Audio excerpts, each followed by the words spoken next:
Hello guys, good afternoon. स्वागत है आपका मेरे यूट्यूब चैनल में। मैं जाने वाली हूँ हेयर कट, हेयर स्पा और डैंड्रफ ट्रीटमेंट के लिए, और वैष्णु के भी हेयर कट करवाने हैं मुझे। तो उसके पहले मैं जाऊँगी वैष्णु के स्कूल, क्योंकि हम जाने वाले हैं वैष्णो देवी। तो वैष्णु के स्कूल जाके मुझे लिविंग एप्लीकेशन देना पड़ेगा उसका, क्योंकि उसकी भी छुट्टियाँ होंगी, इसीलिए उसके वहाँ पे मुझे फॉर्म भर के दे के आना पड़ेगा। नहीं तो वो मुझे हर रोज़ मैसेज करेंगे कि वैष्णु एब्सेंट है, वैष्णु एब्सेंट है, ऐसा करके। तो जाने से पहले थोड़ा सा खाना खा लेती हूँ, फिर खाना खाने के बाद निकलती हूँ। पहले वैष्णु के स्कूल जाऊँगी, फिर हेयर कट करवाने जाऊँगी। तो वैष्णु के भी हेयर कट करवाने हैं, और मेरे हेयर आप देख ही सकते हो कैसे है। और ये रही वैष्णु, वैष्णु के भी हेयर देख लीजिए। देखो मेरे हेयर इतने इतने तोके देखो। मैंने खाने में बनाया था बैंगन का भरता और पूरी। तो वैष्णु ने और मैंने खाना खा लिया था, और हम लोग निकल चुके थे वैष्णु के स्कूल के लिए। तो ये है वैष्णु का स्कूल, और यहाँ पे अभी मराठी मीडियम के बच्चों का कुछ डांस प्रोग्राम चल रहा था। तो चलो चलते हैं स्कूल में, और फटाफट एप्लीकेशन फॉर्म फिलअप करके थोड़ा वेट करना पड़ा। फिर वेट करने के बाद हम निकल चुके थे पार्लर जाने के लिए। मैं और वैष्णु रेडी थे जाने के लिए। वैष्णु भी काफ़ी खुश थी।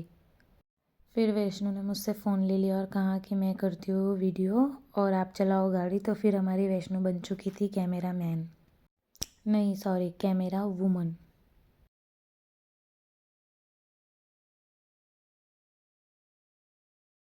स्कूल से निकलने के बाद हम लोग अल्थान रोड पे आ चुके थे। ये वीआईपी रोड है अल्थान का, और यहाँ पे मैं डीमार्ट के सामने खड़ी थी, और इसके आगे मुझे पता नहीं था कि कहाँ जाना है। तो मैंने यहाँ पे फिर थोड़ा सा गूगल किया, और गूगल पे उन्होंने जो लोकेशन भेजी थी उससे मैं निकल गई वहाँ पे जाने के लिए, क्योंकि मैं पहली बार वहाँ पे जा रही थी।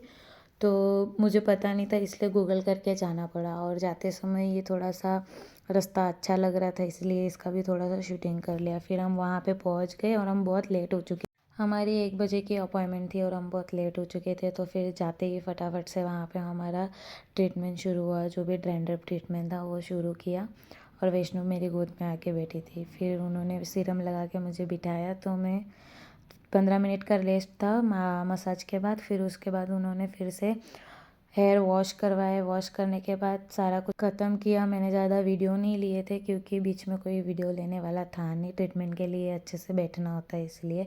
और जाते समय हम 2 बजे वहाँ पे पहुँचे थे, और रात के हमें शाम हो गई थी लौटते समय। तो अंधेरा होने के कारण मैं रास्ता भी भूल गई थी कि मैं कहाँ से आई थी, क्योंकि मैं पहली बार गई थी तो रास्ता भी भूल गई थी। और रात को 11:30 बजे मेरी ट्रेन भी थी। तो मैं ट्रेन में जाने समय बहुत ही लेट हो चुकी थी। तो इसीलिए मैंने डायरेक्टली सुबह हम जब उतरे उस टाइम का वीडियो लिया था। और ये है हमारे गांव का स्टेशन। ये मेरे गांव का नाम है पालधी। हम फिर सुबह डायरेक्टली जब मैं उतरी तभी मैंने वीडियो लिया था, क्योंकि रात को 11:30 बजे की ट्रेन थी। मैं पूरे दिन थक गई थी, इसलिए जाते ही ट्रेन में सो गई थी। तो इसीलिए रात का कोई हमने वीडियो नहीं लिया था। और देख सकते हो आप, सुबह 6:30 बजे इतना अंधेरा है गांव में। यहाँ पे बहुत ठंड थी। हमारे गांव में बहुत ठंड रहती है महाराष्ट्र में। सूरत में तो हमें ज़्यादा ठंड ही नहीं लगती है, क्योंकि सूरत का जो वेदर है वहाँ पे ज़्यादा कारखाने होने की वजह से ठंड नहीं लगती है। तो हम उतर चुके थे। ये हमारे सारे बैग है। और वैष्णु को इतनी ठंड लग रही थी, वो कैसे बैठी थी मुर्गी की तरह, क्योंकि ठंडी इतनी थी। तो वो भी क्या करती, समझ ही नहीं आ रहा था। अभी निकले कि यहीं बैठे रहे ओढ़ के। मम्मी भी कैसे बैठी थी मेरी। फिर हम फटाफट से रिक्शा लेके घर पे चले गए। तो मिलते हैं नेक्स्ट ब्लॉग में। बाय।